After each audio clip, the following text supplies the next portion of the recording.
Isang mapagpalang sandali sa inyong lahat at welcome sa Kwentong Puso. May mga sakripisyo na sinusuklian ng pagmamahal.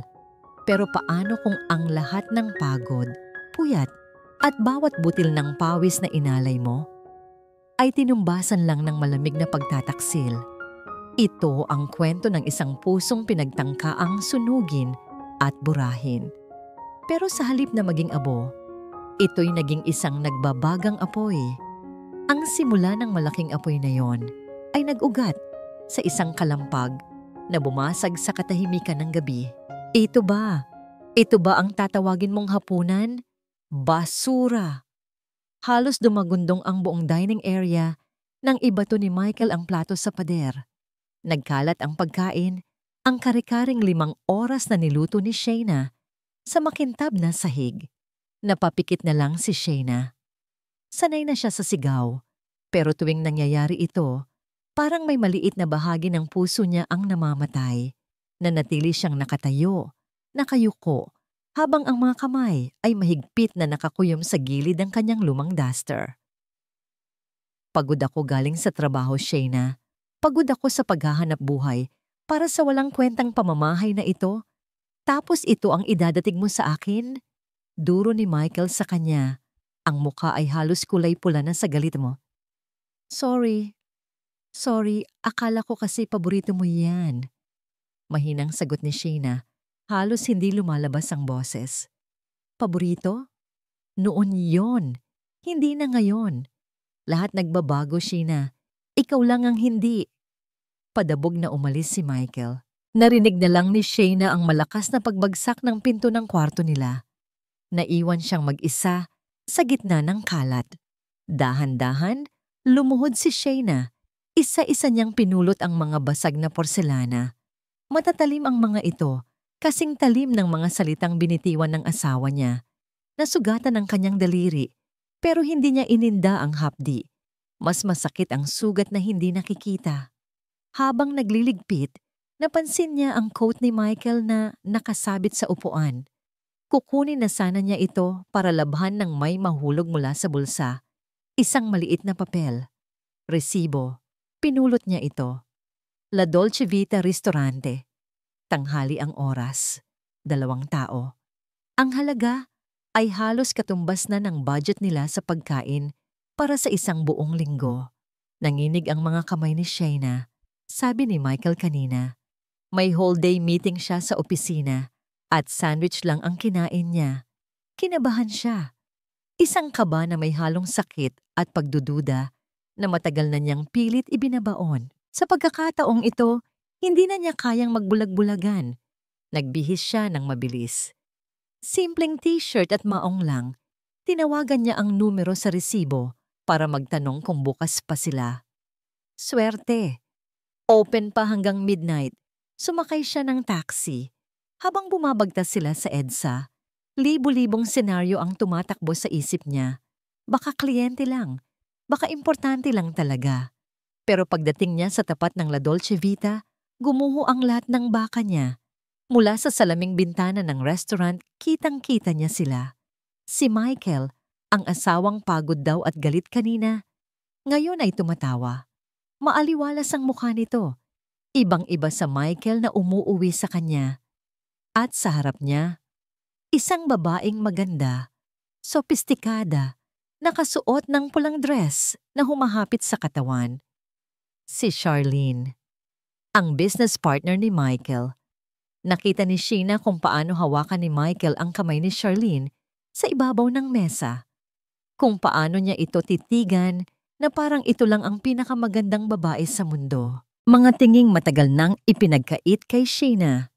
Hindi na malaya ni Shayna na tumutulo na pala ang luha niya. Ang sakit. Sobrang sakit na parang pinupunit ang dibdib niya. Sa isang iglap ng tapang o marahil ay katangahan, pumasok siya sa restaurant. Natigilan ang dalawa nang makita siya. Nawala ang nangiti sa mga labi ni Michael, napalitan ng gulat at agad na sinundan ng galit. Pero si Charlene, hindi man lang ito natinag. Dahan-dahan itong sumimsim sa kanyang wine glass. Ibinaba ito at tumingin kay Shayna mula ulo hanggang paa na may halong pang-uuyam. Well, well, well, panimula ni Charlene. Ang boses ay malamig at matalas. Look who's here, ang martyr na legal wife. Anong kailangan mo? May nakalimutan ka bang labhan? Parang sampal na mas malakas pa sa sampal ng hangin ang mga salita ni Charlene. Legal wife. Sinabi niya ang mga salitang yon na parang isang sumpa, isang bagay na nakakadiri. Hindi makapagsalita si Shayna. Ang lahat ng tapang na inipon niya kanina ay biglang naglaho. Napalitan ng isang nakakaparalisang hiya. Ang lahat ng mata sa restaurant ay nakatingin sa kanya. Sa kanyang simpleng t-shirt at kupas na pantalon. Pakiramdam niya ay isa siyang basahan na naligaw sa isang piging ng mga hari at reyna. Si Michael ang unang nakabawi sa pagkabigla. Tumayo ito. Hinila si Shayna sa braso palabas ng restaurant. Mahigpit ang pagkakahawak niya. Halos bumaon ang mga daliri nito sa balat ni Shayna. Ano bang ginagawa mo dito? Galit na bulong ni Michael nang makalabas sila. Gusto mo ba talagang gumawa ng eskandalo? Pinapahiya mo ako. Ako? Ako pa ang nakakahiya? Halos pumatak na ang luha ni Shayna. Nakita ko kayo, Michael. Ang sabi mo pagod ka, na masakit ang ulo mo. Pero heto ka, nagpapakasaya kasama siya. Kliyente ko siya, Shayna. Business partner. May pinag-uusapan kaming importante. Importante? Ganun ba ka-importante kaya kailangan mong hawakan ang kamay niya? Ganun ba ka-importante kaya kailangan mo siyang titigan na parang mahal mo siya?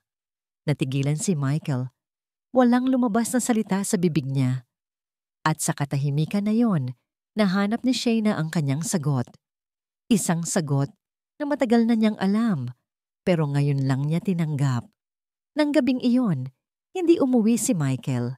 Naghintay si Shayna hanggang sa sumikat ang araw, pero walang Michael na dumating. Kinaumagahan, pumasok si Michael sa bahay na parang walang nangyari. Nagdala pa ito ng almusal, pero alam ni Shayna na isa lang itong palabas. Mag-usap tayo, Michael, sabi ni Shayna. Ang boses ay kalmado na. Isang nakakatakot na kalma. Doon na nagsimula ang sigawan. Isinumbat ni Michael ang lahat. Kung paano daw pinipigilan ni Shayna ang mga pangarap niya. Kung paano ito naging pabigat. Kung gaano ito ka-boring at walang kwenta. Bawat salita ay parang punyal na tumatagos sa puso ni Shayna. Pero nanatili siyang matatag. Hanggang sa isang bagay ang pumukaw sa kanyang pansin. Isang pamilyar na kislap sa leeg ni Charlene na pumasok sa isip niya mula sa gabi ng nakaraan. Isang kislap na ngayon lang niya natukoy kung ano. Napatingin siya sa leeg ni Michael tapos sa kawalan. Ang kwintas! Bulong ni Shayna. Anong kwintas? Inis na tanong ni Michael. Ang kwintas ni Mama. Ang sabi mo isinanla mo lang. Ang sabi mo tutubusin mo kapag nakaluwag-luwag na tayo. Tumingin si Shayna sa mga mata ng asawa, naghahanap ng kahit katiting na pagsisisi. Michael, nasaan ang kwintas ni Mama? Biglang namutla si Michael. Umiwas ito ng tingin. Huwag mong sabihing, nagsimulang manginig ang boses ni Shayna. Michael, yung kwintas na suot ni Charlene kagabi, huwag mong sabihing iyon. Ang katahimikan ni Michael ay umamin sa lahat. Gumuho ang mundo ni Shayna. Hindi lang yon isang alahas. Iyon ang huling alaala ng kanyang ina. Isinuko niya yon para sa negosyo ni Michael. Sa pangakong yon ay isang puhunan para sa kanilang kinabukasan. Pero ang puhunan pala na yon ay napunta lang sa leeg ng babae niya. Iyon na ang huling patak. Hindi ko na kaya, Michael, sabi ni Shayna habang ang mga luha ay malayang dumadaloy sa kanyang pisngi. Tapos na tayo. Biglang nagbago ang anyo ni Michael. Ang galit ay napalitan ng takot. Alam niya kung ano ang ibig sabihin ng mga salitang yon. Ang yaman ni Shayna. Ang mana niya. Ang lahat ng pinaghirapan niya ay nakapangalan kay Shayna. Kung maghihiwalay sila, babalik siya sa pagiging wala. Sa isang iglap, lumuhod si Michael sa harap niya. Niyakap nito ang kanyang mga binti. Umiiyak na parang isang bata. Patawarin mo ako, Sheena. Please. Nagkamali ako. Bigyan mo ako ng isa pang pagkakataon. Mahal na mahal kita. Paulit-ulit niyang sinabi ang mga salitang yon. Mga salitang dati ay musika sa pandinig ni Shayna, pero ngayon ay parang lason. Please, Shayna, aayusin ko to. Tayo lang dalawa. Magbakasyon tayo. Kahit saan mo gusto. Sa isang private cabin, sa Tagaytay. Tayo lang. Para makapag-usap. Para maipakita ko sa'yo na kaya ko pang magbago. Isang bagong simula, mahal ko. Please! Nakatitig lang si Shayna sa lalaking nakaluhod at umiiyak sa kanyang paanan. Ang asawa niya. Ang lalaking minahal niya ng higit pa sa kanyang buhay. Ngayon, ang nakikita niya lang ay isang desperadong estranghero. Ang mga salitang isang bagong simula ay umaling-awngaw sa kanyang tainga. Ilang beses na ba niya itong narinig? Ilang beses na ba siyang kumapit sa pangakong yan para lang mapunta sa wala? Pero sa kabila ng lahat ng sakit, sa kabila ng pagtataksil, may isang maliit, hangal na bahagi ng puso niya ang gustong maniwala. Ang bahaging iyon na nangulila sa dating Michael, ang Michael na pinakasalan niya. Ang bahaging yon na takot mag-isa. Tumingin siya sa paligid. Ang bahay na ito, puno ng mga alaala. Ngayon ay parang isang malamig na kulungan. Marahil ito na nga ang huling pagkakataon. Isang huling subok. Kung mabigo man ito, at least masasabi niyang sinubukan niya hanggang sa huli. Sige, mahinang sagot ni Shayna. Ang boses ay pagod at walang buhay. Isang huling pagkakataon, Michael. Pagkatapos nito, wala na. Agad na nagliwanag ang mukha ni Michael. Tumayo ito at niyakap siya ng mahigpit. Isang yakap na hindi naramdaman ni Shayna bilang pagmamahal, kundi bilang isang paniniguro. Ang paniniguro ng isang taong muntik nang mawalan ng lahat. At ngayon ay nakahinga ng maluwag. Sa mga sumunod na araw, naging perpekto si Michael. Maaga siyang umuuwi, nagdadala ng bulaklak, tumutulong sa gawaing bahay. Ginawa niya ang lahat ng bagay na matagal nang hinahanap-hanap ni Shayna. Pero para kay Shayna, lahat ng iyon ay parang isang teatro, isang magandang palabas. Alam niyang may nanonood sa likod ng entablado, isang babaeng may suot na pamilyar na kwintas. Dumating ang araw ng kanilang biyahe. Si Michael mismo ang nag-empake ng mga gamit nila. Siya ang nag-drive. Habang nasa biyahe, patuloy siyang nagsasalita tungkol sa kanilang bagong simula. Makikita mo, mahal, sabi ni Michael habang hawak ang kamay niya. Pagbalik natin, magiging maayos na ang lahat. Kalimutan na natin ang nakaraan. Ngumiti lang si Shayna. Isang matipid na ngiti na hindi umabot sa kanyang mga mata. Nang marating nila ang Tagaytay, dumaan sila sa isang daan na palayo sa kabihasnan. Papasok sa isang masukal na lugar. Ang cabin ay nakatayo sa gitna ng kawalan, napapaligiran ng matataas na puno. Maganda at payapa sa unang tingin, pero may kakaibang pakiramdam ng pag-iisa. Isang pag-iisa na nakakakilabot. Ganda, di ba? Sabi ni Michael. Halatang ipinagmamalaki ang lugar na nahanap. Walang istorbo. Tayo lang dalawa. Pumasok sila sa loob. Amoy luma na kahoy ang sumalubong sa kanila. May isang maliit na fireplace, isang sofa, at isang kwarto. Simple lang. Gabi na nang maghanda si Michael ng hapunan. Nagbukas siya ng isang bote ng mamahaling red wine. Para sa ating bagong simula, sabi niya. Itinaas ang kanyang kopita. Itinaas din ni Shayna ang sa kanya at uminom. Medyo matamis ang alak, may kakaibang lasa, pero hindi na niya pinansin. Marahil ay dahil sa brand. Habang kumakain, biglang nakaramdam si Shayna ng antok. Isang kakaibang antok na parang humihila sa kanyang buong katawan pababa. Ang mga mata niya ay bumibigat. "Michael, aantok na ako," sabi niya, habang ang ulo niya ay unti-unting bumabagsak. "Magpahinga ka na, mahal," narinig niyang sabi ni Michael. Ang boses nito ay parang nanggagaling sa malayo. Nakita niya ang isang ngamang ngiti sa labi ng kanyang asawa. Isang ngiti na hindi niya maintindihan. Isang ngiting nagpadala ng kilabot sa kanyang buong katawan bago siya tuluyang lamunin ng dilim. Ang huling namalayan ni Shayna ay ang malamig na sahig na sumalubong sa kanyang pisngi. Pagkatapos noon, kadiliman. Isang mahinang kaluskos ang gumising sa kanya, pero ang katawan niya ay ayaw sumunod. Para siyang paralisado, tanging ang mga tainga lang niya ang gumagana. Bumibigat ang kanyang talukap, pero pinilit niyang idilat ang mga ito kahit kaunti. Doon, sa siwang ng kanyang mga mata, isang anino ang kanyang naaninag. Si Michael. Nakatayo ito malapit sa pinto. May kausap ito sa telepono. Ang boses ay pabulong. "Tulog na. Ang lakas ng tama. Sigurado ka ba dito, Charlene? Baka naman..." Charlene.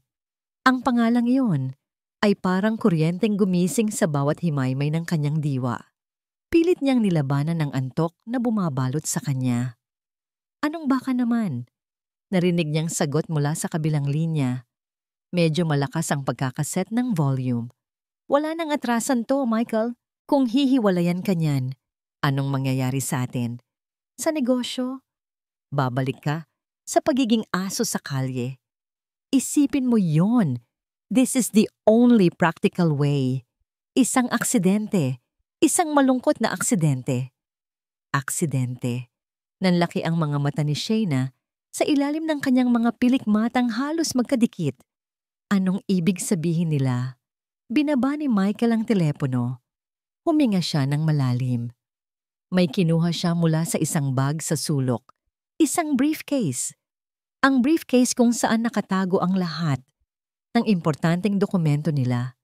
Titulo ng lupa, bank accounts, stock certificates. Lahat nakapangalan kay Shayna. Binuksan niya ito, tiningnan ang mga papeles sa loob, at muling isinara. Pagkatapos ay lumingon siya kay Shayna na nakahandusay sa sahig. Sa isang sandali, nakita ni Shayna ang pag-aalinlangan sa mukha ng asawa. Pero mabilis itong nawala, napalitan ng isang malamig at determinadong ekspresyon. Lumabas si Michael. Pagkalipas ng ilang minuto, bumalik siya. Pero hindi siya nag-iisa. Kasama niya si Charlene. Pumasok si Charlene sa loob ng cabin. Iniikot ang tingin na para bang sinusuri ang isang maruming kulungan. Huminto ang tingin niya kay Shayna at isang mapang-asar na ngiti ang gumuhit sa kanyang mga labi. "Kawawa naman," sabi ni Charlene. Nag-effort pa talagang magpaganda para sa huling gabi niya. Lumapit si Michael kay Shayna. Akala ni Shayna ay bubuhatin siya nito, pero hinila lang siya nito sa mga paa. Kinaladkad papunta sa gitna ng kwarto na parang isang sako ng bigas. Bumagsak ang ulo niya sa sahig. Wala siyang magawa, kundi ang namnamin ng sakit. "Kunin mo na ang briefcase at umalis na tayo, Michael. Amoy mahirap dito," utos ni Charlene. Habang papaalis sila, may isa pang bagay na dala si Michael. Isang pulang lalagyan. Gasolina. Naamoy ito ni Shayna. Ang matapang na amoy ay unti-unting pumuno sa hangin. At kasabay nito, isang hindi maipaliwanag na takot ang gumapang sa kanyang buong pagkatao. Ibinuhos ni Michael ang gasolina sa paligid ng cabin, sa mga kurtina, sa sahig na gawa sa kahoy, sa sofa. Bawat patak ng likidong yon ay parang hatol ng kamatayan. Nang matapos, tumayo siya sa may pintuan, katabi ni Charlene. "Paalam, Shayna," sabi ni Michael. Walang emosyon, walang pagsisisi. "Salamat sa lahat." May sinindihan siyang posporo. Ang maliit na apoy ay sumayaw sa dilim. Pagkatapos, Ibinato niya ito sa loob. Agad na gumapang ang apoy. Mula sa sahig, umakyat ito sa mga dingding. Ang dating payapang cabin ay naging isang nag-aapoy na impyerno sa loob lang ng ilang segundo. Ang init, ang nakakapasong init ang tuluyang gumising kay Shayna mula sa pagkalumpo. Biglang bumalik ang lakas niya, dala ng adrenaline at ng desperadong kagustuhang mabuhay. Umubo siya. Ang usok ay makapal at masakit sa lalamunan. Gumapang siya, papalayo sa apoy. Ang isip niya ay iisa lang ang sinisigaw. Kailangan kong makalabas. Gumapang siya patungo sa bintana. Ang init ay dumadampi na sa kanyang likod. Nararamdaman niya ang pagkasunog ng kanyang duster, ng kanyang balat. Sa gitna ng sakit at hirap, nagawa niyang itulak ang bintanang kahoy. Bumukas ito. Sa labas, nakita niya ang sasakyan ni Michael na papalayo. Ang dalawang anino sa loob nito ay hindi man lang lumingon pabalik. Iniwan siya. Iniwan siya para mamatay. Ginamit niya ang lahat ng natitirang lakas para iangat ang sarili palabas ng bintana. Bumagsak siya sa lupa. Gumulong-gulong para patayin ang apoy na kumakapit sa kanyang damit. Nakahiga siya sa damuhan, humihingal, habang pinapanood ang cabin, ang kanilang dapat sana'y bagong simula, na nilalamon ng apoy. Kasabay ng pagbagsak ng bubong ng cabin, gumuho rin ang lahat ng pagmamahal at tiwala na natitira sa puso niya. At bago siya tuluyang mawalan ng malay, isang huling imahe ang tumatak sa kanyang isipan, ang nagliliyab na apoy at ang malamig na kadiliman na papalapit. Patay ka na, Mrs. Sandoval. Ang mga salitang yon ni Ron ay paulit-ulit na umalingaw-ngaw sa isip ni Shayna. Mas nakakabingi pa kaysa sa katahimikan ng private room na kinaroroonan niya. Para sa buong mundo, isa na lang siyang abo. Isang malungkot na balita sa dyaryo. Inabot ni Ron ang isang tablet. Nanginginig ang mga kamay ni Shayna habang tinatanggap ito. Nasa screen ang isang news article. Tragic fire in Tagaytay claims life of business heiress. May litrato pa niya, kuha noong kasal nila ni Michael. Isang Shayna na nakangiti, puno ng pag-asa. Walang kaalam-alam sa impyernong naghihintay sa kanya. Ayon sa balita, isang faulty electrical wiring daw ang sanhi ng sunog. Si Michael Sandoval, ang nagdadalamhating asawa, ay humihingi ng privacy sa panahong ito ng kanyang pagluluksa. Pagluluksa. Halos masuka si Shayna. Ibinalik niya ang tablet kay Ron. Ang mga mata niya ay puno ng tanong na hindi niya maisatinig. Bakit?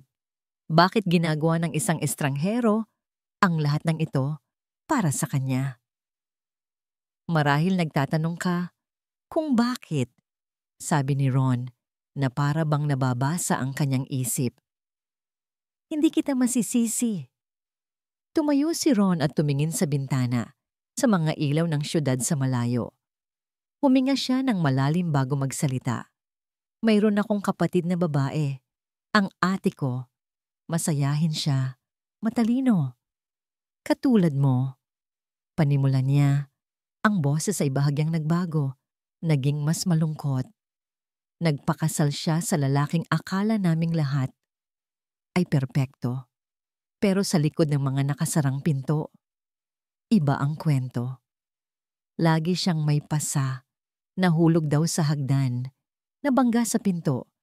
Laging may dahilan. At kami, naniwala kami. O marahil, pinili naming maniwala dahil mas madali iyon. Huminto si Ron. Kitang-kita ni Shayna ang sakit sa kanyang mga mata. Isang araw, dinala na lang siya sa ospital. Dead on arrival. Sabi ng asawa niya, nag-overdose daw sa sleeping pills. Isang malungkot na kaso ng suicide. Pero alam ko sa puso ko na hindi iyon totoo. Wala akong nagawa. Wala akong ebidensya. Wala akong nagawa para iligtas siya.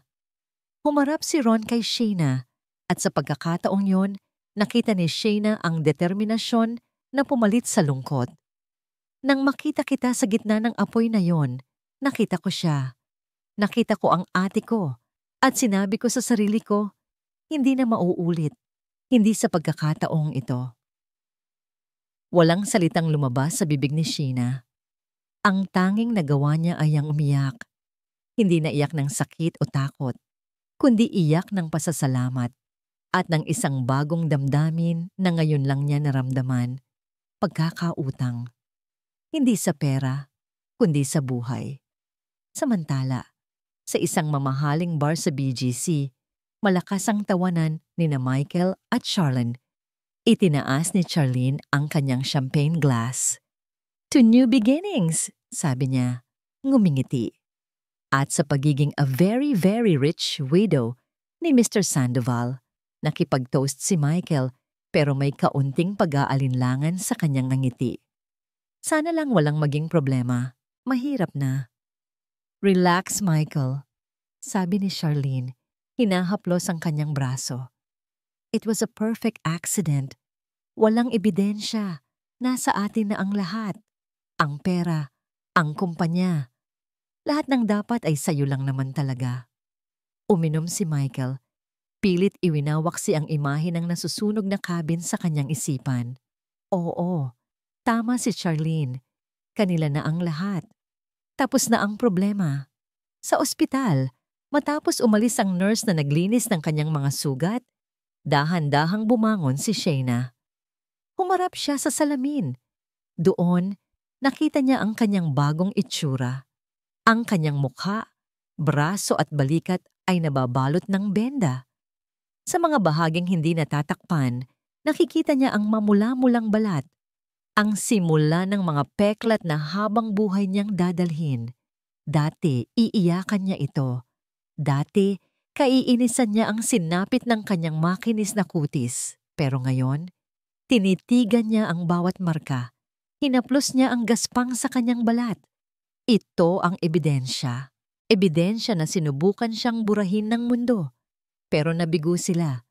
Ebidensya na nasunog siya. Pero hindi siya naging abo. Nabuhay siya. Isang malamig na galit ang gumapang sa kanyang puso. Hindi na ito ang nag-aalab na galit ng isang biktima. Ito ay isang matigas, matatag, at kalkuladong galit ng isang mandirigma. Bumukas ang pinto at pumasok si Ron. Nakita nito ang determinasyon sa mga mata ni Sheena. Alam niyang handa na ito. Walang salitang lumapit si Ron at iniabot ang tablet. Iba na ang nasa screen ngayon. Mga files, mga folder, mga pangalan ng kumpanya. Ipinakolekta ko sa team ko ang lahat ng impormasyon tungkol sa negosyo ni Michael. Mga public records, mga insider information, lahat ng kaya naming makuha. Paliwanag ni Ron. Pero kulang pa rin.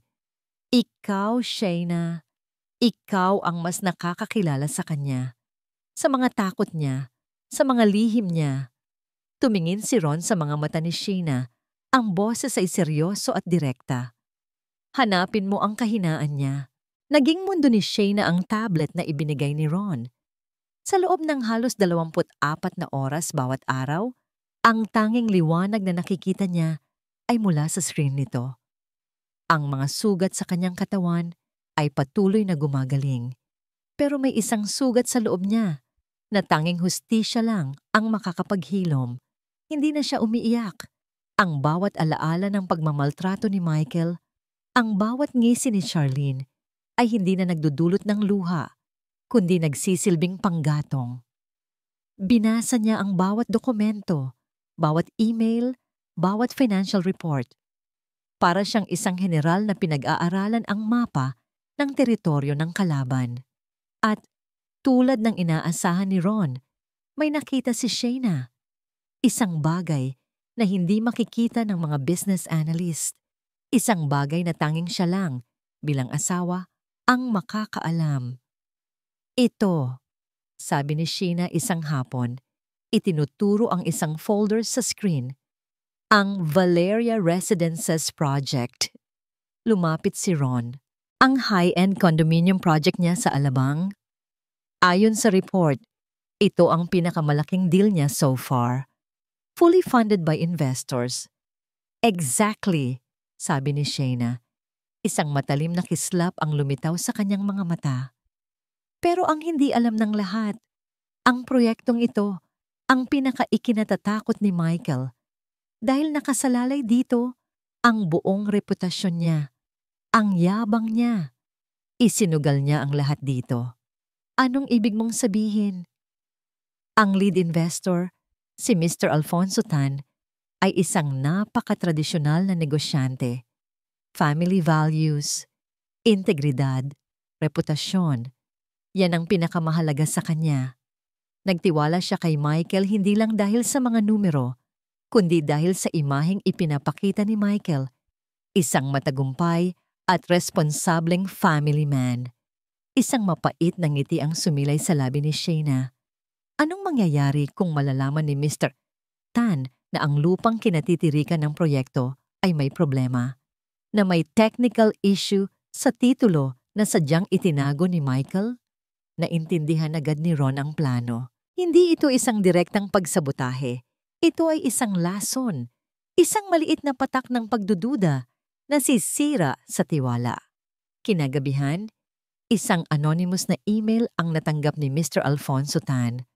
Walang pangalan, walang pagbabanta.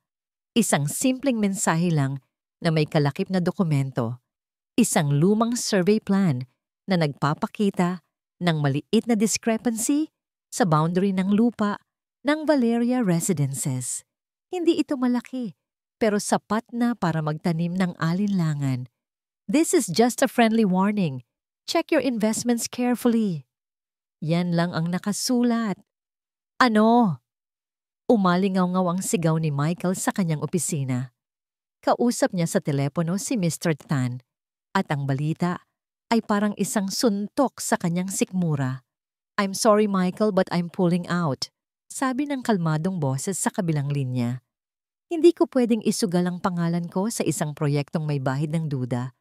I need to protect my own interests. Pero Mr. Tan, minor issue lang yon. Madaling ayusin. Desperadong katwiran ni Michael. Minor or not, it was withheld from me. That is the bigger issue. Ang tiwala, Michael. Kapag nasira, mahirap nang ibalik. Click. Binabaan siya ng telepono. Napaupo si Michael sa kanyang swivel chair. Hindi makapaniwala. Ang pag-atras ni Mr. Tan ay parang isang domino effect. Kapag nalaman ito ng ibang investors, magsisimula na rin silang magtanong. Magsisimula na silang mag-atrasan. Ang proyektong ipinagmamalaki niya ay guguho bago pa man ito masimulan. Sino? Sino ang nag-leak ng impormasyon? Habang nag-iisip siya, biglang pumasok si Charlene. Ang mukha ay hindi maipinta. Michael, may problema. Tumawag ang bangko. Hinahanap ang second quarter financial report natin. Bakit hindi mo pa raw isinusumite? At bakit may mga supplier na tumatawag at sinasabing delayed na ang bayad natin? Teka, isa-isa lang. Sigaw ni Michael. Ang stress ay kitang-kita na sa kanyang mukha. Hindi ko alam. Akala ko ba inaasikaso mo yan? Ako? Bakit ako? Ikaw ang may hawak ng finances. Sa'yo nakapangalan lahat mula nang mamatay si Shayna. Ganti ni Charlene. Nagkatitigan sila. Sa unang pagkakataon mula nang magtagumpay ang kanilang plano, hindi na sila couple in crime. Sila ay dalawang taong nagsisimula ng magturuan. Sa ospital, pinapanood ni Shayna sa balita ang report tungkol sa biglaang paghinto ng Valeria Residences Project. Isang maliit na ngiti ang sumilay sa kanyang labi. Ito pa lang ang simula. Ito pa lang ang unang bato na ibinato niya sa salaming kastilyo ni Michael. Dumating si Ron. May dalang isang maliit na paso ng halaman. Isang maliit na puno ng jade plant. Para may maalagaan ka habang nagpapagaling, sabi niya. Inilapag ito sa tabi ng bintana.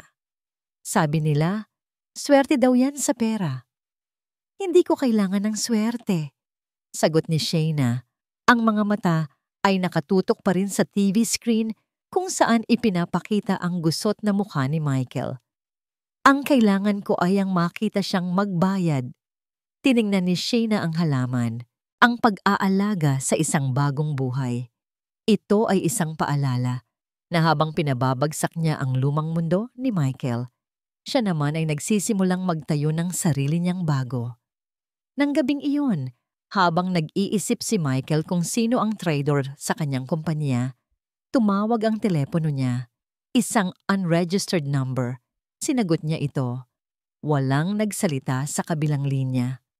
Tanging isang mahinang tunog lang. Ang tunog ng isang music box. Ang parehong music box na regalo niya kay Shayna noong unang anibersaryo nila.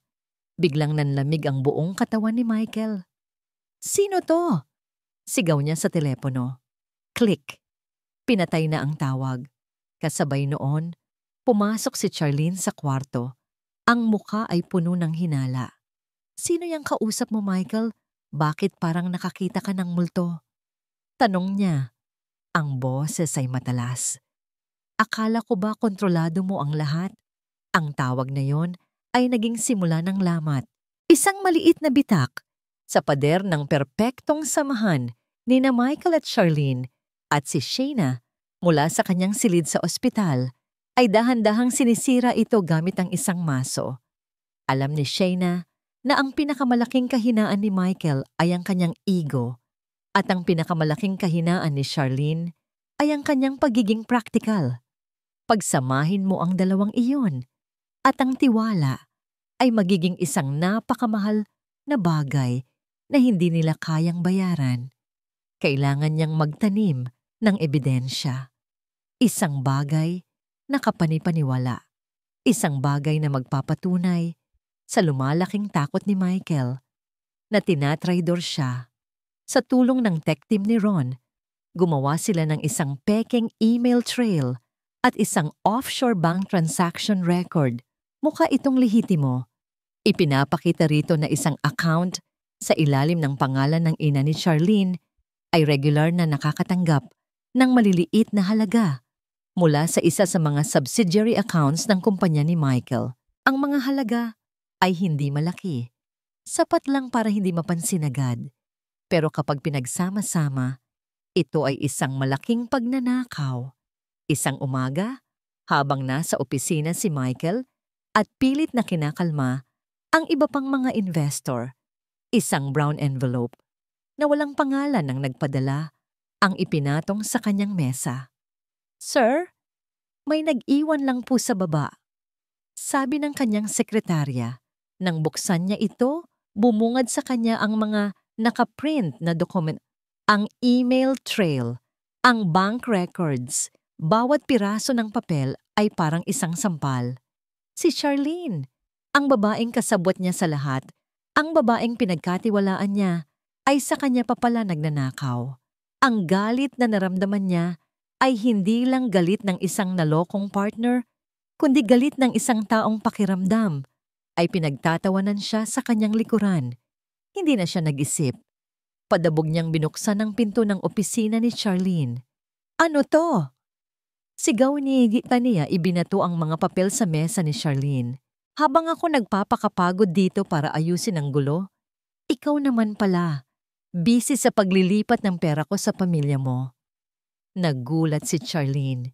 Tiningnan niya ang mga papel at agad na nakita ang paninira. "Are you crazy, Michael? Hindi ito totoo. This is fake. Halatang halata naman." "Fake? Ganyan ba talaga kagaling magsinungaling, Charlene? Sa bagay, sanay ka na dyan, di ba?" "How dare you?" Tumayo si Charlene, ang mukha ay namumula sa galit. "Pagkatapos ng lahat ng ginawa ko para sa'yo, kung hindi dahil sa akin, yung kumpanya mong yan, matagal ng bangkarote. Ako ang nag-isip ng lahat." "Nag-isip ng lahat? O nag-isip kung paano mo ako mauutakan sa huli?" Ang sigawan nila ay umabot hanggang sa labas ng opisina. Ang mga empleyado ay nagbubulungan. Ang dating imahe nila bilang isang power couple ay unti-unting nadudurog, nagiging isang cheap na teleserye. Sa kabilang banda ng syudad, Isa pang laban ang nagaganap. Isang laban na mas tahimik pero mas mahirap. Nagsimula na si Shayna sa kanyang physical therapy. Bawat araw ay isang pagsubok. Ang pag-unat lang ng kanyang braso ay nagdudulot ng hapdi na halos ikaluhan niya. Ang pagtayo mula sa wheelchair ay parang pag-akyat sa isang bundok. Ang kanyang therapist, isang babaeng nasa mid-40s na nagngangalang Lani, ay istrikto pero maalaga. "Konti pa, Ma'am Sheena," sabi ni Lani, habang pinipilit ni Sheena na humakbang gamit ang parallel bars. "Laban lang. Isipin niyo na lang, bawat hakbang, isang hakbang palayo sa nakaraan." Napangiti si Shayna sa sinabi nito. Hindi alam ni Lani kung gaano katotoo ang mga salitang yon. Isang hapon, pagkatapos ng isang nakakapagod na sesyon, nakaupo si Shayna sa kanyang wheelchair, nakatingin sa bintana. Pumasok si Ron. "Kamusta ang araw mo?" tanong niya. "Nakakapagod," sagot ni Shayna, "pero masaya." Sa gitna ng kanilang pag-uusap, biglang sinubukan ni Shayna na tumayo mula sa wheelchair gamit ang sarili niyang lakas nang walang tulong. Nanginig ang kanyang mga binti. Halos matumba siya. Pero bago pa siya bumagsak, nagawa niyang kumapit sa bintana. Nakatayo siya, mag-isa. Napatingin siya kay Ron at sa unang pagkakataon, sa loob ng napakatagal na panahon, isang tunay na ngiti ang sumilay sa kanyang mga labi. Isang ngiti na hindi pilit, hindi mapait. Isang ngiti ng tagumpay. "Nakita mo yon," sabi niya. "Ang boses ay may halong pagod at saya. Kaya ko na." Tumango si Ron. May ngiti rin sa kanyang mga labi. Ang tagumpay na yon, kahit gaano kaliit, ay mas mahalaga pa kaysa sa anumang tagumpay sa negosyo. Ito ang patunay na ang apoy na sinubukang pumatay sa kanya ay siya ring nagbigay sa kanya ng lakas para tumayo muli. Kinagabihan, sa mansyon kung saan sila nakatira, hindi nag-iimikan sina Michael at Charlene.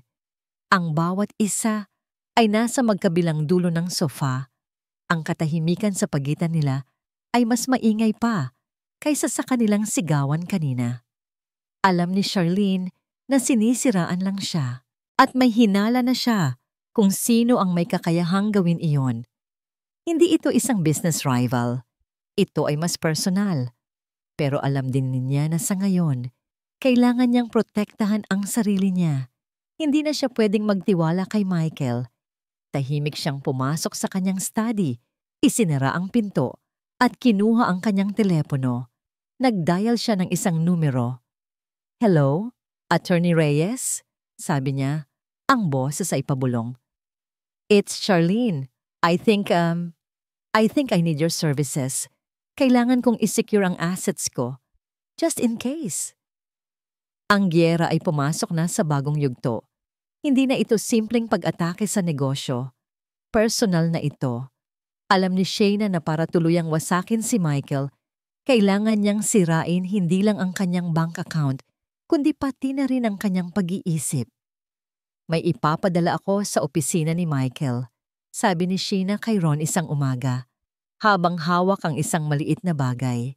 Isang silver na hair clip na may disenyong bulaklak. Paborito niya itong gamitin noon. Simple, pero alam na alam ni Michael na sa kanya iyon. "Paano?" tanong ni Ron. "Isama mo sa mga delivery ng dokumento. Ipatong lang sa ilalim ng isang folder. Isang bagay na hindi mapapansin ng iba, pero imposibleng hindi niya makita." Ganoon nga ang nangyari. Kinaumagahan, habang abala si Michael sa pag-aayos ng gusot na iniwan ang pag-atras ni Mr. Ratan, napansin niya ang isang kumikinang na bagay sa kanyang mesa pag-angat niya ng folder. Ang hair clip. Kinunutan niya ito ng noo. Itatanong na sana niya sa kanyang sekretarya kung kanino yon. Pero natigilan siya. Pamilyar. Sobrang pamilyar. Ito yung hair clip na laging suot ni Shayna kapag nasa bahay. Pinulot niya ito. Malamig, matigas, imposible, Marahil ay kay Charlene ito o baka sa cleaning lady. Itinapon niya ito sa basurahan, pilit iwinawaksi sa isip, pero ang imahe nito ay nanatili. Makalipas ang 2 araw, isa na namang delivery ang dumating. This time, isang libro. Isang luma at medyo kupas na kopya ng paboritong nobela ni Sheena. Ipinatong ito ng tauhan ni Ron sa bookshelf sa likod ni Michael habang ito ay abala sa isang phone call. Nang gabing iyon, habang nag-overtime si Michael, napatingin siya sa bookshelf at doon, nakita niya ito. Ang librong sigurado siyang isinama niya sa mga gamit na itinapon pagkatapos ng aksidente. Nanginginig ang mga kamay na kinuha niya ito. Binuklat niya sa unang pahina. Nandoon pa rin ang sulat kamay ni Sheena. Para sa aking nag-iisang Michael, mahal na mahal kita, noon, ngayon, at magpakailanman. Binitawan niya ang libro na para siyang napaso. Hindi. Imposible to. Sino ang gumagawa nito? Si Charlene ba? Para takutin siya? Pero bakit? Ang dating matalas na isip ni Michael sa negosyo ay nagsimulang mapurol. Sa mga meeting palagi siyang tulala. May mga importanteng tawag siyang nakakalimutan. May mga kontratang hindi niya nababasa ng maayos. Ang stress mula sa negosyo at ang gumagapang na takot ay nagsasama. Lumilikha ng isang perpektong bagyo sa kanyang isipan. Sa ospital, pinapanood ni Sheena ang unti-unting pagbagsak ng stock prices ng kumpanya ni Michael. Nakaupo siya sa isang upuan, hindi na sa wheelchair, habang tinitingnan ang isang lumang litrato nila ni Michael sa tablet. Kuha ito noong unang anibersaryo nila. Pareho silang nakangiti. Pumasok si Ron at nakita siya. Masakit pa rin ba? Mahinang tanong nito. Akala ay nananariwa ang mga alaala. Umiling si Sheena. Hindi inaalis ang tingin sa screen. Hindi na. Sagot niya. Ang boses ay malamig at walang emosyon. Pinag-aaralan ko lang siya. Bawat ngiti, bawat kilos, lahat ng yan, kasinungalingan. At ang mga kasinungalingan niya ang gagamitin kong panira sa kanya. Tiningnan siya ni Ron. Ang babaeng kaharap niya ay hindi na ang biktimang umiiyak. Isa na siyang general na nag-aaral ng mapa ng giyera. Isa siyang estratehista na ginagamit ang sariling sakit bilang pinakamatalas na sandata. Dahil sa sunod-sunod na problema sa kumpanya, kinailangan ni Michael na humanap ng mabilisang pondo. Walang bangko o investor ang gustong magtiwala sa kanya ngayon, kaya napilitan siyang lumapit sa isang taong matagal na niyang iniiwasan. Isang loan shark na kilala sa pangalang Mang Tonyo. 5 milyon, Michael? Sabi ng magaslaw na boses sa kabilang linya. Alam mo ang patakaran ko. Malaki ang tubo. At kapag sinabi kong sa Biyernes ang bayad, sa Biyernes yon, walang extension. Oo, Mang Tonyo. Babayaran ko agad. Desperadong sagot ni Michael. Gabi. Mag-isa na lang si Michael sa opisina. Tahimik. Ang tanging maririnig ay ang ugong ng aircon at ang mabilis na tibok ng kanyang puso. Pilit niyang tinatapos ang mga papeles para sa loan. Pero ang isip niya ay lumilipad. Sa hair clip, sa libro. Bigla, sa gitna ng katahimikan, may narinig siya. Isang bulong. Michael? Ang boses. Pamilyar. Ang boses ni Sheena. Napatalon siya sa kanyang upuan. Lumingon siya sa paligid. Wala. Walang tao. Guni-guni lang ba niya? Pero narinig niya ulit, mas malinaw, galing sa madilim na sulok ng kanyang opisina. Michael. Napatayo siya, ang mga mata ay nanlalaki sa takot. Sa sino yan? Walang sumagot. Tanging ang malamig na hangin mula sa aircon ang dumampi sa kanyang batok. Sa sobrang takot, napaatras siya. Nasagi niya ang isang mataas na tumpok ng mga dokumento sa gilid ng kanyang mesa. Crash! Nagkalat ang mga papeles sa sahig. Kontrata, financial statements, resibo. Ang lahat ng problema niya ay nakakalat sa kanyang paanan. Nakatayo lang si Michael sa gitna ng gulo, nanginginig, pawis na pawis, habang nakatitig sa madilim na sulok. Hindi na niya alam kung ano ang totoo at kung ano ang nasa isip lang niya. Ang multo ng kanyang konsensya ay nagsisimula ng magpakita. Habang si Michael ay unti-unting nilalamon ang sarili niyang mga demonyo, si Shayna naman ay unti-unting binubuo ang kanyang sarili, piraso bawat piraso.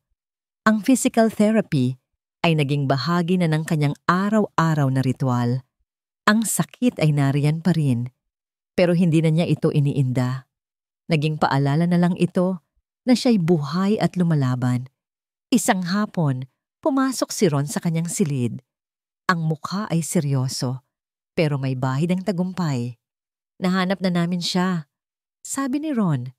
Sino? Tanong ni Shayna. Itinigil ang pag-eehersisyo ng kanyang kamay. Ang huling barahan natin, sagot ni Ron. Ipinakita sa kanya ang isang video sa kanyang telepono. Isang lalaking nasa 50s ang nasa screen, kinukunan ng interview ng isa sa mga private investigator ni Ron. Ito ay isang simpleng trabahador sa isang gasolinahan malapit sa Tagaytay. Oo sir, tandang-tanda ko yung mag-asawang yon, sabi ng lalaki sa video. Gabi na yon, nagmamadali sila, nagpabili lang ng isang galon ng gasolina sa container. Medyo nagtaka nga ako kasi yung kotse nila halatang mamahalin. Bakit hindi na lang sa tangkay magpakarga? Yung lalaki, parang balisa. Nagbayad ng malaking pera, hindi na kinuha ang sukli. Iyon na, ang testimonya. Ang pisikal na ebidensya na mag-uugnay sa kanila sa apoy. Ang huling piraso ng puzzle. Pinanood ni Shayna ang video ng paulit-ulit. Ito na ang sandata na tatapos sa lahat. Ngayon, ang kailangan na lang niya ay ang tamang entablado para ito iputok. Kailan ang press conference ni Michael para sa bago niyang produkto? Tanong ni Shayna. Sa Biyernes, sa Grand Ballroom ng Manila Peninsula. Sagot ni Ron. Ito raw ang magiging comeback niya. Isang paraan para ipakita sa buong mundo na matatag pa rin ang kumpanya niya sa kabila ng mga problema. Isang malamig na ngiti ang gumuhit sa mga labi ni Shayna. Kung ganoon, sa Biyernes din ang magiging pagbabalik ko. Sa mga sumunod na araw, naging abala sila sa paghahanda.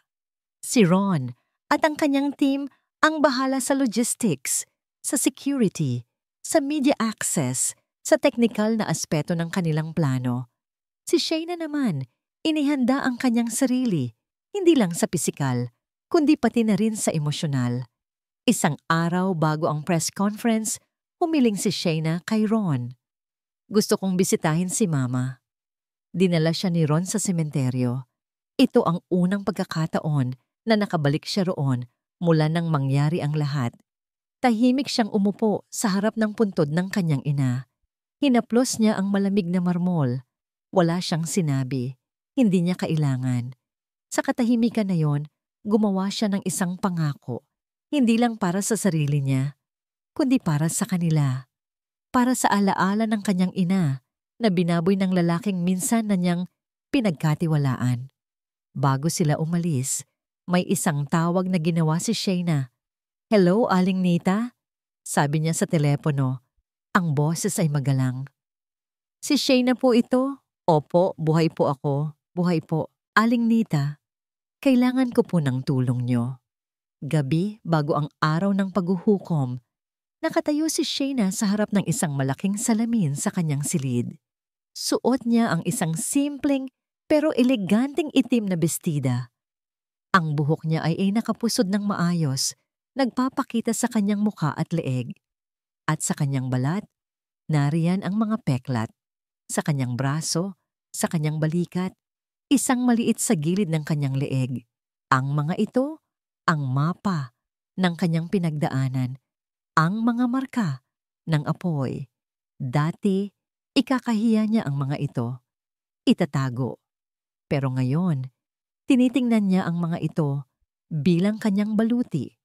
Ang bawat peklat ay isang medalya ng katapangan, isang testamento ng kanyang kaligtasan. Bumukas ang pinto at pumasok si Ron, nakasuot ng isang formal na suit. Huminto siya nang makita si Shayna. Sa mga mata niya, hindi awa ang nakita ni Shayna, kundi paghanga. Handa ka na ba? Mahinang tanong ni Ron. Tumingin si Shayna sa kanyang refleksyon sa salamin. Ang babaeng nakatingin pabalik ay hindi na ang mahinang asawang umiiyak sa bawat sigaw. Hindi na ang martir na nagbubulag-bulagan sa katotohanan. Ang babae sa salamin ay isang phoenix, isang reyna na handang bawiin ang kanyang kaharian. Dahan-dahan, tumango siya, isang tango na puno ng katiyakan. Handa na ako. Ang Grand Ballroom ng Manila Peninsula ay puno ng mga tao, mga mamamahayag, mga business tycoon, mga investor. Lahat ay naghihintay sa malaking anunsyo ni Michael Sandoval. Ito ang kanyang pagkakataon para patunayan sa mundo na ang kanyang imperyo ay hindi guguho. Sa backstage, pinupunasan ni Michael ang pawis sa kanyang noo. Sa tabi niya, si Charlene ay abala sa pag-aayos ng kanyang mamahaling damit, pilit na nagpapakita ng isang imahe ng kumpiyansa at kapangyarihan. Siguraduhin mong magiging maayos to, Michael. Bulong ni Charlene. Wala nang puwang para sa pagkakamali. Alam ko, sagot ni Michael. Inayos ang kanyang kurbata. Pagkatapos nito, maniniwala na ulit sila sa atin. Lumabas si Michael sa entablado, sa gitna ng palakpakan at liwanag ng mga camera flash. Ngumiti siya. Isang ngingiting pinraktis niya ng paulit-ulit sa salamin. Ang nangiti ng isang taong kontrolado, ang lahat. Magandang hapon sa inyong lahat, panimula niya. Marami ang nagtatanong, marami ang nagdududa ngayon. Nandito ako para sagutin ang lahat ng yan. Nagsimula siyang magsalita tungkol sa kanyang bagong produkto, tungkol sa panibagong direksyon ng kumpanya. Puno ng kumpiyansa ang kanyang boses. Sa bawat salita niya, unti-unting nanunumbalik ang tiwala ng mga nakikinig. Marahil totoo nga, marahil isa lang itong maliit na pagsubok. Habang nasa kalagitnaan siya ng kanyang talumpati, biglang bumukas ang malaking pinto sa likuran ng ballroom. Dahan-dahan, walang ingay. Isang babae ang pumasok, nakasuot ng itim. Tahimik siyang naglakad sa gitnang pasilyo. Sa una, walang nakapansin sa kanya. Pero habang papalapit siya sa entablado, ang mga tao sa gilid ay nagsimulang mapatingin. May bumulong, may itinuro siya. Ang bulungan ay unti-unting lumakas, gumagapang na parang apoy sa tuyong damo, hanggang sa ang buong atensyon ng ballroom ay napunta na sa kanya. Natigilan si Michael sa kanyang pagsasalita. Narinig niya ang bulungan, nakita niya ang pagbabago sa reaksyon ng mga tao. Anong nangyayari? Sinundan niya ang tingin ng lahat. At doon, sa gitna ng pasilyo, nakita niya ito. Ang babae. Ang babaeng dapat ay abuna. Ang babaeng gabi-gabi niyang napapanaginipan. Si Shayna. Bumagsak ang mikropono mula sa nanginginig na kamay ni Michael. Ang tunog ng feedback ay umalingaw-ngaw sa buong ballroom. Si Charlene, na nanonood sa gilid ng entablado, ay napahawak sa kanyang dibdib. Ang muka ay namutla na parang isang patay. Hindi maaari. Isang multo. Pero ang babaeng iyon ay nagpatuloy sa paglalakad. Bawat hakbang ay may bigat. Bawat hakbang ay isang hatol. Huminto siya sa mismong tapat ng entablado. Ilang metro lang ang layo mula kay Michael. Tumingin siya diretso sa mga mata ng lalaking sumubok. Pumatay sa kanya. Ang buong ballroom ay nasa isang nakabibinging katahimikan. Ang mga kamera ay nakatutok na ngayon kay Shayna.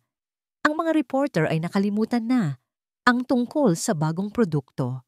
Ito ang totoong balita. Ang unang titig ni Michael ay hindi gulat.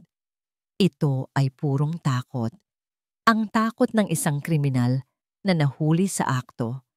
Ang takot ng isang taong nakakita ng multo ng kanyang pinakamalaking kasalanan. Ilang segundo silang nagkatitigan. Si Shayna, kalmado at matatag. Si Michael, wasak at nanginginig. Itinaas ni Shayna ang isang kamay at kinuha ang isa sa mga mikropono mula sa isang reporter sa harap. Inunya ito. Itinapat sa kanyang bibig. Ang lahat ay naghihintay sa kanyang sasabihin. Sigawan, pag-iyak, pagsumbat, pero isang mahinahon, malamig, at bahagyang mapang-asar na ngiti ang gumuhit sa kanyang mga labi. Tumingin siya kay Michael. Ang ngiting iyon ay hindi umabot sa kanyang mga mata. At sa gitna ng katahimikan, nagsalita siya. Isang tanong na bumasag sa lahat. Namiss mo ba ako, mahal ko? Ang tanong ni Sheena ay parang isang bombang sumabog sa gitna ng katahimikan. Walang sino man ang gumalaw, walang sino man ang humihinga. Lahat ay nakatitig sa drama na nagaganap sa kanilang harapan. Si Michael ay parang isang estatwa, nakatayo sa entablado. Ang bibig ay bahagyang nakabuka, pero walang salitang lumalabas. Ano, Michael? Pagpapatuloy ni Shayna, ang boses ay kalmado pa rin, pero may talim. Hindi mo ba ako babatiin? After all, milagro ang nangyari. Nabuhay ako mula sa mga patay. Biglang gumana ang isip ni Charlene. Ito na ang pagkakataon para magsalba. Lumapit siya kay Michael, bumulong ng mabilis. Act surprised. Act happy. Sabihin mo, hindi ka makapaniwala. Play the loving husband. Pero huli na ang lahat. Ang takot sa mukha ni Michael ay nakunan na ng lahat ng kamera. Hindi pinansin ni Sheena si Charlene. Ang mga mata niya ay nakatutok pa rin kay Michael. Marahil kailangan nating i-refresh ang memorya mo. Tulungan kitang alalahanin ang huling gabi natin sa Tagaytay. Sa isang senyas ni Sheena kay Ron na nakatayo malapit sa technical booth, isang malaking screen sa likod ng entablado. Ang screen na dapat ay para sa presentation ni Michael ay biglang umilaw at lumabas dito ang mukha ng lalaki sa gasolinahan. Ang video ng kanyang testimonya. Oo, tandang-tanda ko sila. Nagpabili ng 1 galon ng gasolina sa container. Nagmamadali. Habang tumatakbo ang video, ang bawat salita ng testigo ay parang pako na ibinabaon sa kabaong ni Michael. Ang mga bulungan sa ballroom ay naging malakas na ungol. Sinungaling, sigaw ni Michael. Sa wakas ay nakahanap ng boses. Sino yan? Binayaran na niyo yan. Isang malaking kasinungalingan ang lahat ng ito. Kasinungalingan ba, Michael? Tanong ni Shayna. Kung ganoon, marahil kilala mo ang susunod na magsasalita. Bumukas muli ang pinto sa likuran. Pumasok ang isang matandang babae, si Aling Nita, inaalalayan ng isang security guard. May takot sa kanyang mga mata, pero meron ding determinasyon. Aling Nita? Bulong ni Michael, hindi makapaniwala. Ibinigay kay Aling Nita ang isang mikropono. Nanginginig ang kanyang kamay, pero tumatag ang kanyang boses nang magsimula siyang magsalita. Ako po si Nita Cruz. Kapitbahay po nila ako. Panimula niya, tumingin sa mga reporter. Matagal ko na pong nakikita na may mga pasa si Ma'am Sheena. Lagi niyang tinatakpan. Sabi niya, nadulas lang, nabangga lang. Pero alam ko po, alam nating lahat ng mga babae kung anong ibig sabihin ng mga pasang ganoon. Tumingin si Aling Nita kay Michael. At sa gabi bago sila umalis papuntang Tagaytay, narinig ko po silang nag-aaway. Narinig ko pong sinabi ni Sir Michael na tatapusin na niya ang lahat. Hindi totoo yan. Baliw ang matandang yan. Sigaw ni Michael, desperado na. Dito na sumabog si Charlene. Alam niyang tapos na ang laro. Wala nang lusot. Ngayon, survival na lang ang nasa isip niya. Kailangan niyang iligtas ang sarili niya. Siya! Sigaw ni Charlene, itinuro si Michael. Siya ang may plano ng lahat. Sinunod ko lang siya. Tinakot niya ako. Sinabi niya, kung hindi ako sasama sa plano niya, idadamay niya ako. Ano? Charlene, anong sinasabi mo? Gulat na tanong ni Michael na patingin sa babaeng kasabwat niya. Huwag kang magsinungaling, Michael. Aminin mo na. Ikaw ang naglagay ng pampatulog sa inumin niya. Ikaw ang bumuhos ng gasolina. Ikaw ang nagsindi ng posporo. Nakita ko ang lahat. Ang dalawang hari at reyna ng kanilang munting kaharian ay nagsasakalan na ngayon sa harap ng buong mundo. Ang kanilang mga sikreto, ang kanilang kasamaan, ay hubad na sa paningin ng lahat. Sa gitna ng kaguluhan, dumating ang mga pulis. Tahimik silang umakyat sa entablado. Mr. Michael Sandoval, Miss Charlene Aguilar, inaaresto po namin kayo for the attempted murder of Mrs. Shayna Sandoval. Habang pinoposasan si Michael, ang mga mata niya ay puno ng galit at pagkamuhi, nakatingin kay Shayna. Pero si Shayna, wala nang maramdaman para sa kanya. Ni galit, ni awa. Wala. Isa na lang siyang blankong pahina. Nang ilabas sila ng mga pulis, napuno ng flash ng kamera ang kanilang dinaraanan. Ang hiya. Ang kahihiyang matagal na niyang kinatakutan para sa sarili niya, ngayon ay bumabalot sa kanila. Ang hustisya ay hindi lang posas at rehas, ito rin ang paghuhusga ng mga mata ng tao. Nang tumahimik na ang lahat, nilapitan ni Ron si Shayna. Ang ballroom ay nag-aamoy tagumpay at pagod. Tapos na, mahinang sabi ni Ron, ipinatong ang kamay sa balikat ni Shayna. Tumingin si Shayna sa kawalan, sa daan palabas ng ballroom, sa isang bagong buhay na naghihintay. Ang nakaraan ay nasunog na, pero sa pagkakataong ito, siya ang may hawak ng posporo. Nagsisimula pa lang, di ba? Bulong niya, higit sa sarili niya kaysa kay Ron. Lumipas ang 6 na buwan. Ang ingay ng iskandalo ay unti-unting humupa, napalitan ng mga usap-usapan tungkol sa bagong pamunuan ng Sandoval Group of Companies. Ang dating kumpanyang halos bumagsak ay dahan-dahang bumabangon muli sa ilalim ng pamumuno ng nag-iisang tagapagmana nito. Hindi na nagtatago si Shayna. Bawat araw, pumapasok siya sa opisina, hindi bilang isang anino ng kanyang asawa, kundi bilang ang utak at puso ng kumpanyang ipinamana sa kanya ng kanyang mga magulang. Ang mga peklat sa kanyang balat ay naging pamilyar na sa paningin ng kanyang mga empleyado, hindi bilang simbolo ng trahedya, kundi bilang tanda ng katatagan. Natapos na rin ang paglilitis dahil sa bigat ng ebidensya at testimonya ni Shayna, sina Michael at Charlene ay parehong nahatulan ng mahabang taon ng pagkakakulong. Guilty.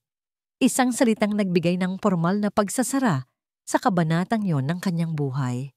Isang hapon, habang abala si Shayna sa pag-aayos ng mga papeles, pumasok si Ron sa kanyang opisina. May dalang 2 tasa ng kape. Break muna, Madam CEO, sabi niya. May kasamang nangiti. Ngumiti pabalik si Shayna. Sa loob ng 6 na buwan, si Ron ay naging kanyang anino, kanyang tagapayo, kanyang kaibigan. Hindi niya ito pinilit, hindi niya ito minadali. Hinayaan lang niya itong maging isang konstanteng presensya na nagbibigay sa kanya ng lakas. May meeting ako bukas malapit sa Bilibid, sabi ni Shayna habang humihigop ng kape. Iniisip ko kung dapat ko ba siyang dalawin. Hindi nagulat si Ron. Hinintay lang niya ang kasunod na sasabihin ni Shayna. Hindi dahil sa awa o galit. Pagpapatuloy ni Shayna. Gusto ko lang makita niya kung sino ako ngayon. At para sabihin sa kanya, sa huling pagkakataon, natapos na talaga.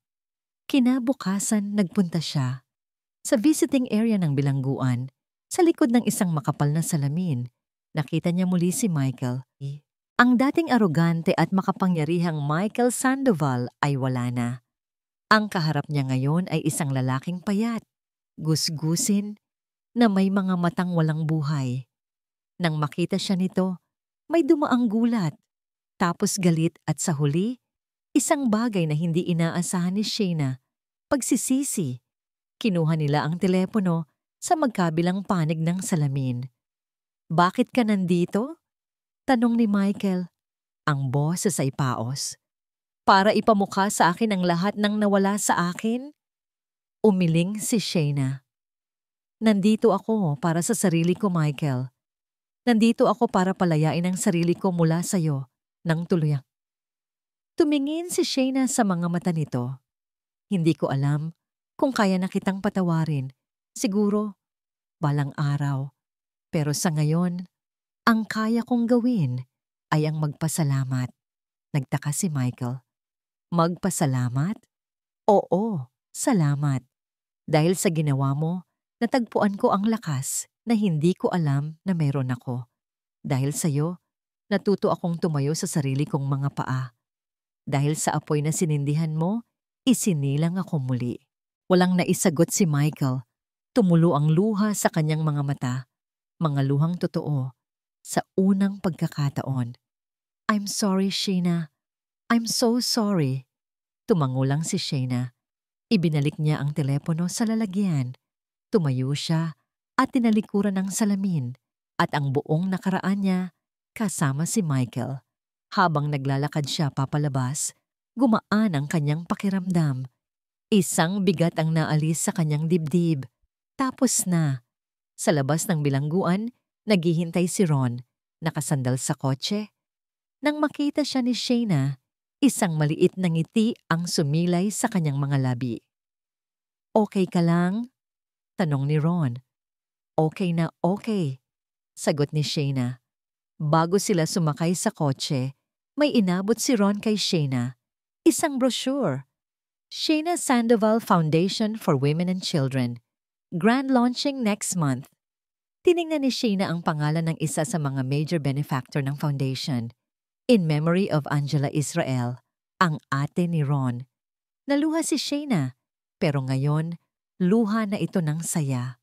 Ang sakit na pinagdaanan nila pareho ay ginawa nilang isang bagay na makakatulong sa iba. Gabi. Nasa isang tahimik na restaurant sila sa Tagaytay, hindi kalayuan sa lugar kung saan halos nagtapos ang lahat. Pero ngayon, ang hangin ay hindi na nagdadala ng takot, kundi ng kapayapaan. Pinapanood nila ang paglubog ng araw. Ang kulay kahel na langit ay nagpapaalala kay Shayna ng apoy, pero hindi na ito masakit. Maganda na ito. "Shayna," mahinang sabi ni Ron. Inaabot ang kanyang kamay sa ibabaw ng mesa. Hinawakan ito ni Shayna. Ang init ng kamay ni Ron ay komportable at totoo. "Alam kong marami kang pinagdaanan.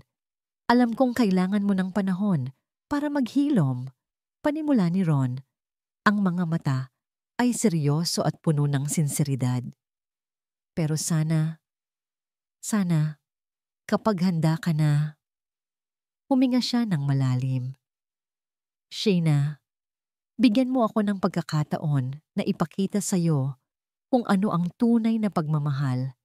Isang pagmamahal na hindi nananakit, hindi nang iiwan, at hindi sumusuko."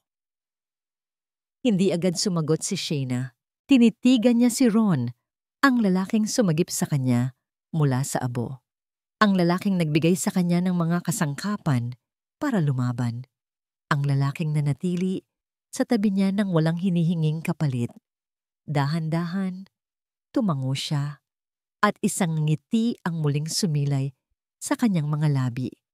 Isang nangiting puno ng pag-asa. "O sige," sabi niya. "Simulan natin." Isang taon ang lumipas. Ang hangin sa Tagaytay ay kasing lamig pa rin ng dati, pero para kay Shayna, nag-iba na ang pakiramdam nito. Hindi na ito nagdadala ng alaala ng takot, kundi ng kapayapaan. Nakatayo siya sa isang hardin na puno ng mga bulaklak, mga rosas, sampagwita, at ang paborito niyang mga sunflower. Ito ang hardin sa likod ng bago niyang bahay. Isang bahay na hindi malaki o magarbo, pero puno ng init at liwanag. Ang tahanang pinili niya, hindi minana. "Masyado ka nang seryoso dyan sa mga halaman mo," Sabi ng isang pamilyar na boses mula sa kanyang likuran. Lumingon si Shayna at ngumiti. Si Ron, may dalang dalawang baso ng mainit na tsokolate. Inabot nito ang isa sa kanya. Iniisip ko lang, sabi ni Shayna, kung gaano kabilis magbago ang lahat. Umupo sila sa isang simpleng bench na gawa sa kahoy, magkatabi, pinapanood ang papalubog na araw. Ang kumpanya, sa ilalim ng kanyang pamamahala, ay mas matatag na ngayon kaysa dati. Ang foundation na itinayo nila ay nakatulong na sa daan-daang kababaihan. Ang buhay ay nagpatuloy. Natuto na ba siyang magpatawad? Oo, pero hindi ito ang pagpapatawad na nangangahulugang paglimot. Pinatawad na niya si Michael, hindi para sa ikagiginhawa nito, kundi para sa sarili niyang kapayapaan. Ang pagpapatawad, natutunan niya, ay ang pagbitaw sa bigat ng galit para makalipad kang muli. Natagpuan na ba niya ang kapayapaan? Higit pa roon, natagpuan niya ang kagalakan sa maliliit na bagay, sa amoy ng kape sa umaga, sa init ng araw sa kanyang balat, sa katahimikan ng gabi, sa tabi ng taong nagparamdam sa kanya kung ano ang tunay na kahulugan ng tahanan. Inabot ni Ron ang kanyang kamay. Sa daliri ni Shayna, may isang simpleng singsing, hindi engagement ring, kundi isang promise ring, isang pangako ng pasensya, ng pag-unawa, at ng isang pag-ibig na hinahayaang lumago sa sarili nitong panahon. Hinaplos ni Shayna ang singsing, pagkatapos ay ang isang peklat sa kanyang braso na bahagya na lang na nakikita.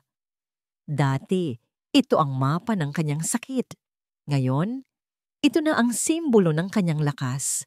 May kinuha si Ron mula sa kanyang bulsa, isang maliit na kahon. Binuksan niya ito. Sa loob, isang kwintas. Hindi ito ginto o diamante. Isang simpleng silver na kwintas na may pendant na hugis usbong. Isang maliit na dahon na handa ng bumuka. Para sa mga bagong simula, mahinang sabi ni Ron, habang isinusuot ito sa leeg ni Shayna. Nang maramdaman ni Shayna ang lamig ng metal sa kanyang balat, napapikit siya. Ang laso ng lumang kwintas ay napalitan na ng pangako ng bago. Tumingin siya kay Ron. Ang mga mata ay nagliliwanag. Sa wakas, naintindihan na niya ang pinakamahalagang aral na iniwan ng apoy. Hindi lahat ng wakas ay abo. Minsan, ito ay lupa. Matabang lupa kung saan maaaring tumubo ang isang bagay na mas maganda at mas matatag. Salamat, bulong niya. Isang salitang simple pero puno ng kahulugan. Salamat sa pagsagip sa kanya. Salamat sa pagtitiwala. Salamat sa pagpapakita sa kanya na karapat-dapat siyang mahalin muli. Ngumiti si Ron, isang ngangiting nagpapaliwanag sa buong paligid. Hinawakan nito ang kanyang pisngi at sa ilalim ng papalubog na araw, sa gitna ng kanilang hardin, sa kanilang tahanan, dahan-dahan siyang hinalikan. Isang halik na hindi nagmamadali. Isang halik na hindi mapusok. Isang halik na nangangakong mananatili. At doon, habang magkayakap sila, at ang langit ay nag-aagaw ang dilim at liwanag, alam na ni Shayna na nakauwi na siya. Hindi sa isang bahay na gawa sa bato at semento, kundi sa isang pusong bukas, ang pinto para sa kanya, handang maging kanlungan sa anumang unos na darating. Ang kwento niya ay hindi nagtapos sa apoy. Doon pa lang pala talaga ito nagsisimula. At dito nagtatapos ang kwento ni Shayna at Ron, isang kwentong isinilang mula sa abo at tinubuan ng pag-asa. Maraming salamat sa inyong taos-pusong pagsama sa amin sa paglalakbay na ito. Habang isinusulat ko ang bawat kabanata, hindi ko maiwasang hindi maramdaman ang bigat, lalo na sa eksena ng sunog kung saan kasabay akong nasasaktan para kay Shayna. Ang kwentong ito ay hango sa libo-libong kwento ng katatagan na marahil ay nangyayari sa ating paligid. Isang paalala na ang apoy ay hindi lang naninira, nagpapatatag din ito. At sa bawat pagguho, laging may isang butil ng pag-asa na naghihintay na muling itanim. Pero, iiwan ko sa inyo ang isang tanong. Kung kayo si Shayna, sa kabila ng lahat, kaya nyo rin bang magpatawad? Nais naming marinig ang inyong saloobin. Huwag po kayong mag-atubiling mag-iwan ng komento, i-like, at ibahagi ang kwentong ito kung ito man ay sumalamin sa inyong puso. Hanggang sa susunod na paglalakbay ng ating mga puso, ang kwento ay isinulat ni Kwentong Puso.